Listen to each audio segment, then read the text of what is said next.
Hello, welcome back to Meta Perfume. I'm Emily here again with Twixie.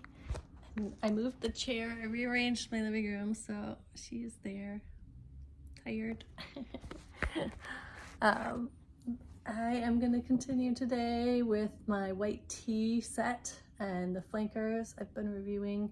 And I will just get into it. And I also want to cover kind of my backlog. I've got a lot of videos that I've got like, okay, I can do this one, and I have like a lot of videos in my mind that I'm, planning to film at some point in the future. So I was gonna go over those at the end and get some input, hopefully from you, my lovely viewers, on what you would like me to preference. I think I'm gonna interrupt some of my Elizabeth Arden series. I'm gonna keep doing this series until it's finished and kind of work through that plan, but I also want to throw in some other things that aren't Elizabeth Arden because I just got a lot of fragrances that I've gotten lately that I'd like to cover on the channel. And yeah, so I'll go through what I have and let me know what you think I should do next. So this is the Wild Tea White Rose, and this I've had it for a while. I haven't used a ton of it. I don't think it's a bad fragrance. I think if you like rose, you could really get into this, and especially if you like a dusty, dry smelling rose, like I'd say similar to like the two other fragrances that I think of like have a dusty rose fragrance, which I would imagine the oil comes from like dried and pressed rose petals, dried pressed powder. That's kind of what it smells like to me. And I have got Rose Antonine by Atelier Cologne that I think also has like a dusty rose smell as opposed to like a fresh like rose on the stem fragrance.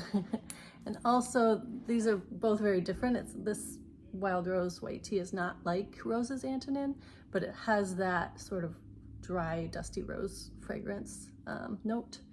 And the other is this Kindred Spirit by Pacifica.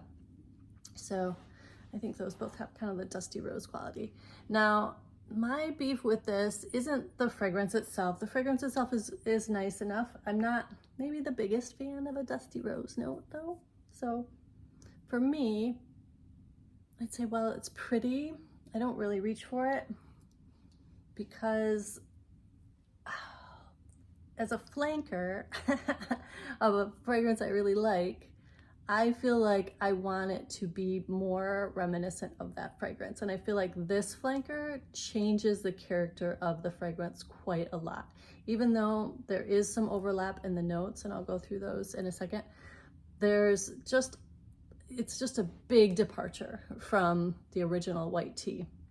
Now, the notes in this Wild Rose White Tea are white tea on the top, red currant, pear blossom, and palmarosa. And of those four notes, the only one that's in the original white tea is white tea. Red currant, pear blossom, palmarosa, all new.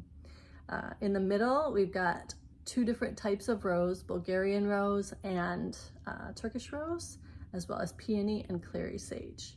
And of those notes, the only one that's in the original is the clary sage. And I don't think it's a huge component or a big factor in the fragrance. And then in the base, we've got probably the most overlap. In the base of the Wild Rose White Tea, we've got musk, mate, amber, and tonka bean. And in the original white tea, there's exotic woods, ambrette, which is sort of the corollary to the musk, I guess. Maybe a little like fresher smelling, tonka bean, and amber. So you've got a little bit of overlap there with the mate in the base on this one, whereas they say it's in the mid of the original white tea.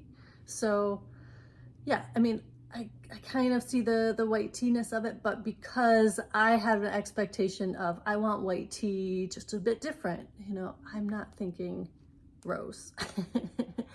I think if I was gonna create the flankers for white tea, I would do like a grapefruit white tea or a lime white tea, or like lean into the citrus component of it so that it would enhance the sort of like fresh C note quality, the fern, you know, I would keep all those notes in and then maybe add another citrus that gives it a departure and like a uniqueness, but I wouldn't add rose. And I wouldn't add double rose, dusty rose. Yeah, I mean, I don't think it's a bad fragrance. I think if you don't have an attachment to it being very white tea-ish, then you could really like this, especially if you're a fan of rose. It's got moderate longevity. It's a good fragrance for like daytime, summertime, springtime. Moderate longevity being like 4 or 5 hours. And it's pleasant. You know, I'm like testing it and I'm not like, oh, get this off me. I'm like, it smells pretty good. But it's just not one that I think about reaching for in my collection with all the options that I have. So I'm gonna give it like a B minus, maybe, as a grade if I was grading it. So yeah, that is the Wild Rose Flanker of White Tea by Elizabeth Arden. And now I'm gonna go, and this is gonna be a little bit longer than my average video, but I'm gonna go into some of the other videos that I have like planned. Obviously I wanna finish out my Elizabeth Arden collection, and I'm doing that kind of slowly. But hopefully I can ramp up the pace. Other fragrances that I have gotten like a while ago and been wanting to review are this set of Henry Rose fragrances. So if you would let me know in the comments which of these options that I'm going to present as videos you would really like to see, that would be fantastic. So this set of like Henry Rose samples that I got, I was going to review that. I also got a set of the Kilian, this is from Sephora, this Kilian sample set, but I gave 2 of them to my boyfriend, and he is off the grid for a couple weeks, and I'm not going to see him till next month, or hear from him even, because he's out of range of cell contact. So I can't do this one right away, but I would get the 2 that I gave him reviews from him, because while they were good and I liked them, I did not think they were feminine enough for my taste, so I gave them away. But the other ones I could review, this Kilian Discovery set. Other fragrances I've gotten are this Valentino Donna Born in Roma Coral Fantasy, I think it is, yes.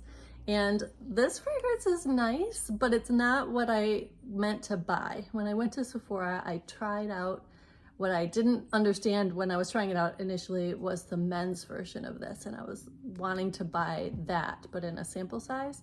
And so when I went and grabbed this Coral Fantasy, it was the women's, and it wasn't the one that I was intending to buy, and I didn't realize that till I got home and was looking, I was like, this is like not the same.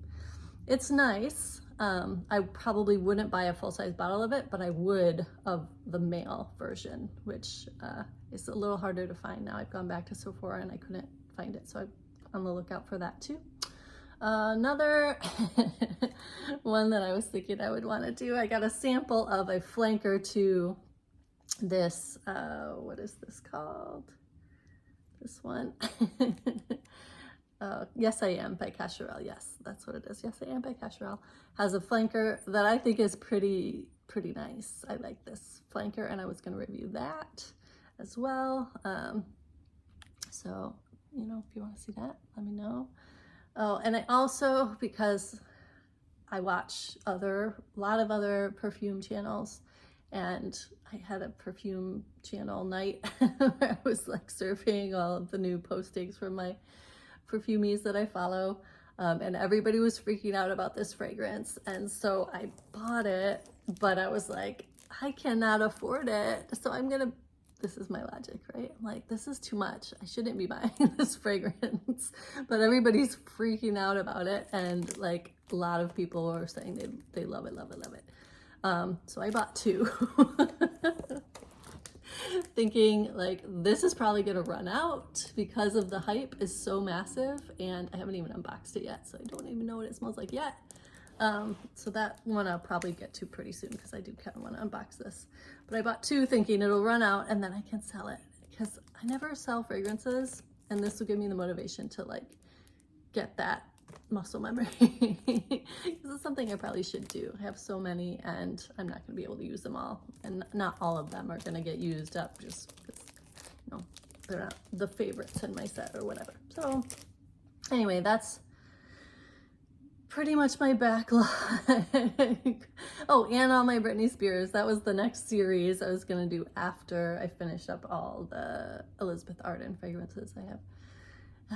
That's a lot. Anyway, let me know what you think I should do next. In addition to my Elizabeth Arden set that I'm going through, I will finish with the Vanilla Orchid Elizabeth Arden flanker, and then I'll do the full set of the white tea, the Vanilla Orchid white tea, I'm saying. And then I'll move on to the rest of my Elizabeth Arden collection, and the green tea collection is very large. I have a lot of those and I like them a lot. So anyway, yeah, so Trixie and I say have a great day. Thanks for tuning in. Please subscribe and like it if you like it, and I'll see you in my next video. Take care. Bye bye.